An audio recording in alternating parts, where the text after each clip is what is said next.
MA पास युवती ने गरीबी के आगे हार मानते हुए फांसी लगाकर आत्महत्या कर ली। बताया जाता है वह अपनी पसंद की पोशाक नहीं खरीद सकी, इस वजह से वह दुखी रहती थी। दूसरी ओर इस घटना के बाद चाकदा पुलिस स्टेशन के चादोरिया इलाके में मातम का माहौल छा गया है। सूत्रों के अनुसार चाकदा पुलिस स्टेशन के चादोरिया एक ग्राम पंचायत के मोलीचागढ़ गाँव की निवासी एक युवती का शव शुक्रवार शाम उसके घर से लटका हुआ पाया गया।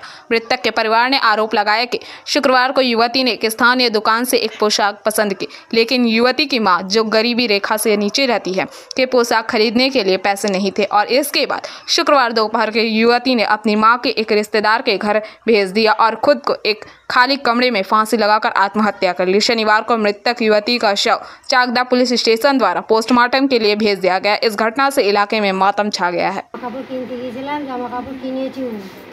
কেনার পর বাড়ি আসার পথে ওরা একটা জামা পছন্দ হয়েছে, সেই জামাটা ও বললো আমি কিনবো। তো আমি বললাম, আমার কাছে বললো মা জামাটা ভালো লাগছে। আমি বললাম মা জামাটা ভালো লাগছে। তখন বললো কি জামাটা কিনে দিবা? আমি বলছি আমার কাছে তো পয়সা নেই। ঠিক আছে, আমি লক্ষ্মী ভাণ্ডারের টাকাটা পাবো, দিয়ে আমি জামা কিনে দেবো। তখন ও বললো কি যে জামাটা যদি লক্ষ্মী ভাণ্ডারের টাকা আনতে গিয়ে জামাটা যদি বিক্রি হয়ে যায়, বিক্রি হয় অন্য জামা নেবে। একসঙ্গে বাড়ি চলে আসলাম। বাড়ি আস্তে আস্তে পালপাড়ায় থেকে আবার আমলকি কিনে দিল। দিয়ে আমি বমি করছি, বমি করার পরে পালপাড়া থেকে আমলকি কিনে দিল। ও খেলো, আমিও খেতে খেতে বাড়ি চলে আসলাম। বাড়ি এসে ও জামা প্যান্ট খুললো, খুলে জামা প্যান্ট সার্ফ দিল, সার্ফ দিয়ে সেই জামা প্যান্ট আমি আবার কেচে দিলাম। আর ও যে জামা প্যান্ট পরে চান করে ওই জামা প্যান্টটাই পণ্যে ছিল। আমি বললাম ওখানে তুই এই জামাটা পরলি কেন এখন? তা বললো ওমা আমি চান করবি। তা আমি বললাম চান করবি? বললো হলো। তা বলে সাবান করে, তাই বলে সাবান ওইখানে আসেনি।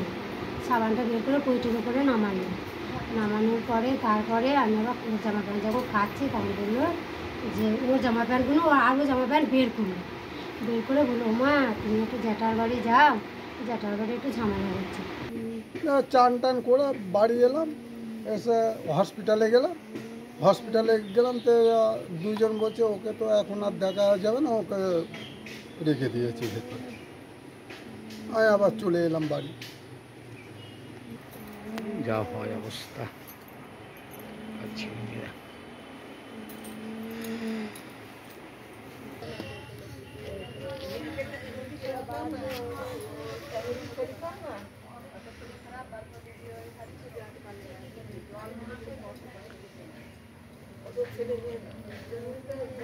Bureau report, PBTV news.